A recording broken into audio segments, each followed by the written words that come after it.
Since the government announced it is going to be more ambitious than the existing scenario, a lot of studies have been published over the last few months, and they are all not questioning whether that is possible at all. They are only asking how do we get there as soon, as quickly, and as efficient as possible.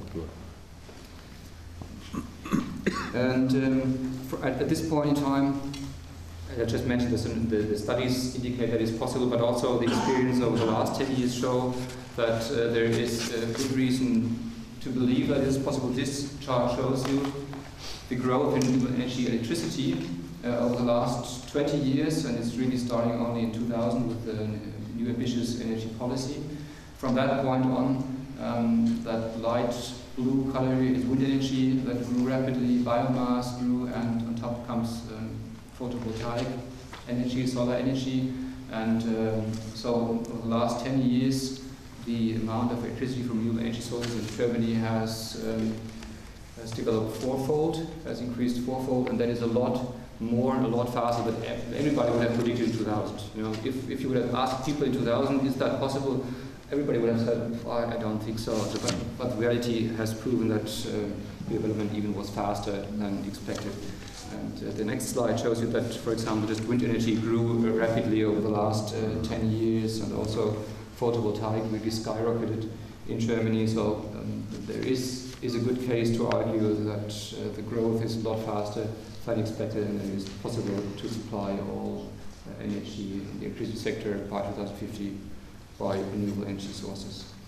And with this development, I've just shown you, you've just seen Germany has created a new industry. The turnover in the renewable energy industry in last year, 2009, was roughly 50 billion Australian dollar.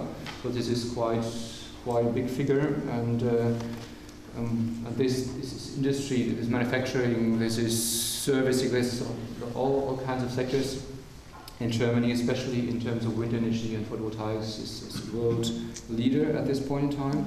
And this economic growth, of course, also had job effects. Just over the last 6 years, from 2004 to 2009, the number of jobs in the sector has increased approximately 87%, from 160,000 to 300,000 jobs. And of course, but that also has become a factor that is regarded highly in population in Germany. And at the same time, with this economic growth in the sector and with the increased supply of renewable energy sources, the greenhouse gas emissions in Germany have gone down. This is 1990, the starting point. And from that point on, until the end of 2009, carbon dioxide, not this all, overall greenhouse gas emissions have been reduced by minus 28%. So just to remind maybe, or compared to Australia, in the same time frame, emissions have increased by 8%. So you see what's possible, and that's relatively ambitious. And I mentioned earlier that Germany has a target to reduce greenhouse gas emissions by 2020 by 40%. So there's another. Doesn't seem to be that big, but still a quite ambitious way to go. And then towards minus 80% by 2050.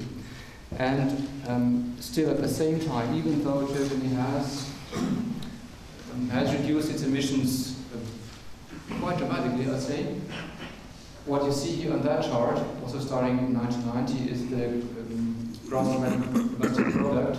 This line here, this purple one, it has still increased by 32% in real prices since 1990. In nominal prices, it's an increase of 87 or 85% or so. What you also see is the green line, that at the same time the energy consumption has decreased, what you would expect also with an increasing, with more efficiency and so, and relating to the carbon dioxide emissions going down. And also the energy productivity has increased at the same time. What you can see from this chart is, as I said, an ambitious energy policy, reduce carbon dioxide emissions, is nothing that really contradicts economic growth.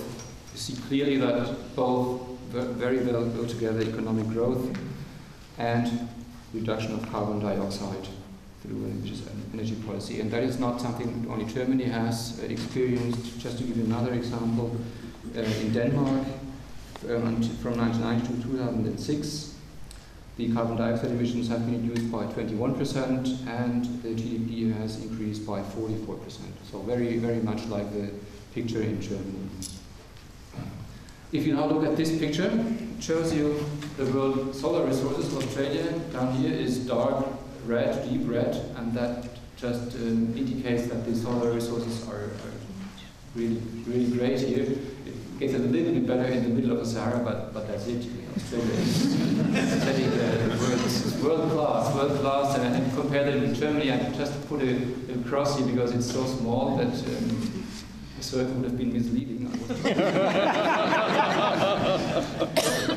But up there it's dark blue, and that indicates that the solar radiation isn't that good. It's actually it's less than half of the sun you get in Australia what we get in Germany. And still, Germany has really increased its share in renewable energies, particularly also in solar energy. So if Germany can do that, I think Australia could do a lot better. Exactly. And just on Tuesday last week, some scientists from the University of Melbourne with Zero Carbon Australia, they published a study indicating that it was possible to supply all of Australia's energy needs by renewable energy within 10 years. Just within 10 years. So that shows it's possible. And they also calculate the necessary investment, and they argue that the investment equivalent of just 1 cup of coffee per Australian per day was necessary to reach 100% renewable energy society within 10 years. That's just to give you an idea what is possible. Studies like this one have been conducted all over the world. I'm aware of one for the US, for the UK, and for a few other countries that shows you the potential that's there.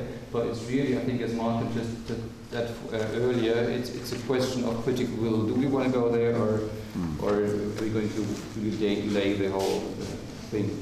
So that leads to some conclusions. My first one is, according to science, I'm a lawyer, according to scientists, it is still possible to limit global warming to 2 degrees Celsius if we really start now.